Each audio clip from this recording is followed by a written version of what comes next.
Well, today's the day. We're finally going to be putting our new fence in to get rid of that. All of this boundary from right up there all the way down is being replaced with a fence to match that side. So the first thing I've got to do is move the chickens and the worms.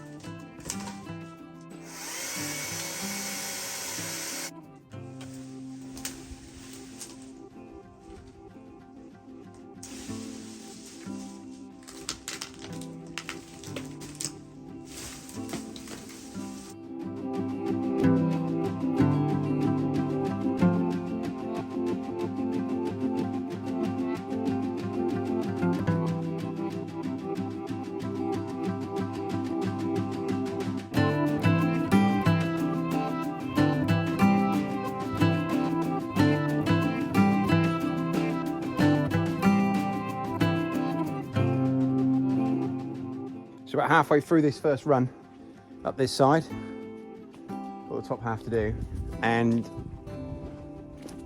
these here are called stud posts. They're basically concrete posts. They go in the ground and fix up to the post in behind. You wouldn't normally put them in on a new fence, but you'll notice we've got them over there. And what they normally go in for is if you've got a fence like we had here and the post is rotting below the ground, so they become loose, but the rest of the fence is sound, you can put these posts in, like I say, stud posts. You concrete them in and you attach them to the post and they hold that post rigid, basically giving you double, if not more, life out of the original fence post, so you don't need to replace your fencing as often. So what we've done here, or what I wanted to do here, is I've opted to put them in right from the word go. So in 10 years time, 12 years time, 20 years time, whenever it is that these posts are rotting, we can literally just take them out, bolt new posts on, and we've got a new fence. We don't need to go through the process of digging these holes again. That's all done. And the concrete in the ground, one ball of concrete, will last forever. So that's the plan.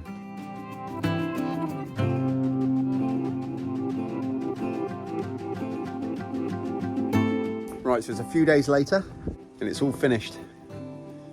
Obviously makes the whole garden more usable now. We're ready to come up with our plans, whatever they might be, for what we're going to do down this side. We've got lots of ideas in our head. We're talking about maybe some fruit bushes, we're talking about maybe vegetable bed, we're talking about maybe a big strawberry plot.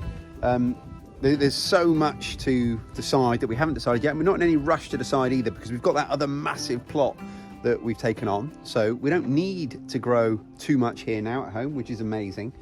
But yeah, so you know, there's nothing to sort of say this is what we're doing, we just don't know. We've come right at the top now, and I've also started building this roof, which is effectively to replace the shed. So you'll remember there was a shed here before. We've gained all that extra space behind me for the garden, but we needed somewhere just to store our bike and our lawnmower and our barbecue and things like that. So I started constructing this roof, which I'm going to finish now. Really, really simple. We've just used the fence posts to build this frame off of. There's not too much weight up there, so we don't need to worry about that. And when we were building the fence, we put one additional post in here to form the fourth corner of this roof. Your left hand, this might be easier for you.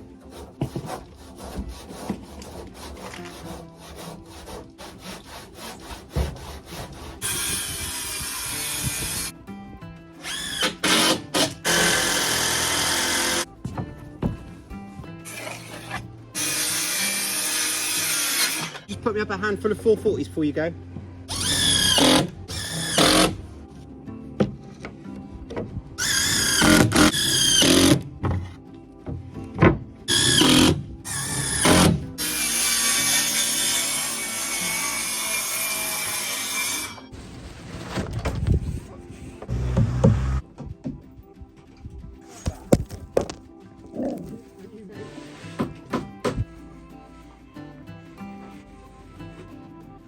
That's it, all done.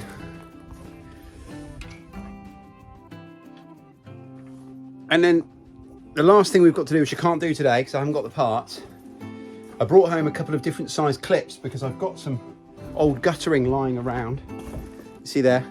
but I didn't know what size it was, so I brought 2 or 3 clips, so I now know which size fits, so I can pick some of these up in the week. But these will go here, and then as you'll see, the rainwater will run off that felt there into the guttering, because it's all sloped that way, and then we'll put a water butt here and it'll capture all that water. Really happy. You've probably also seen we've got quite a lot of other timber lying around. So all this timber here, this decking, this is all decking that was coming out in a client's garden. There's nothing wrong with it. Look, there's no rot in it at all. It's not that old. So we're going to use this to build a load of raised beds. I think Jackie thinks, but between us we haven't actually decided yet, but I certainly think a big raised bed for strawberries would be perfect. But either way, we're going to want a few raised beds somewhere. So whether they all end up down at the other plot, whether they end up here, whatever. But the point is, we've got all that wood, all that timber. Otherwise, I was going to have to actually take time and money and fuel running it all to the tip and recycling it. So this is a much better use of it. Our garden is now officially structurally finished, ready for us to populate it however we choose. So I think now, standing here looking at the garden compared to what it was when we moved in, it's just another area where we've got huge progress that I'm really happy with. Now, before I go, I also want to quickly talk to you about a few other things. Firstly, my September challenge. Now, it's September in a couple of days. We're going to be doing a September challenge. We're not going to be doing the same one that we did last year because lots of reasons. And I've spoken about this on the podcast. So if you want to get a little bit more in-depth understanding of where I'm coming from, check out last week's podcast where I spoke about this quite a lot. But basically, we're not in a position to do the same challenge we did last year, which was we only ate things that we made ourselves. Every single thing down to salt and pepper. We can't do that. Just because of time as much as anything else. We've spent so much of this year getting the house ready. The garden is not only small, I don't think the size of the garden is what's stopping me. If we lived here for another year and we didn't have this extra plot, we would be doing the same challenge next year with this size garden. I'm 100% sure of that. But it's the time. We haven't had a proper spring personally because we had the house move.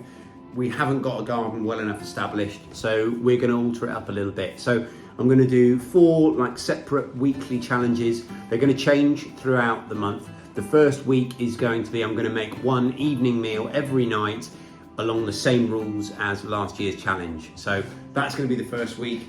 And the second week, I'm not sure yet, we'll change it up, but throughout the rest of the weeks, we'll have a different challenge per week. And we'll be bringing you along with us as we go, obviously, like we did last time. If you're interested in last year's challenge, you can check out, I've got a playlist dedicated to my September challenge last year. You can go and check out all those videos.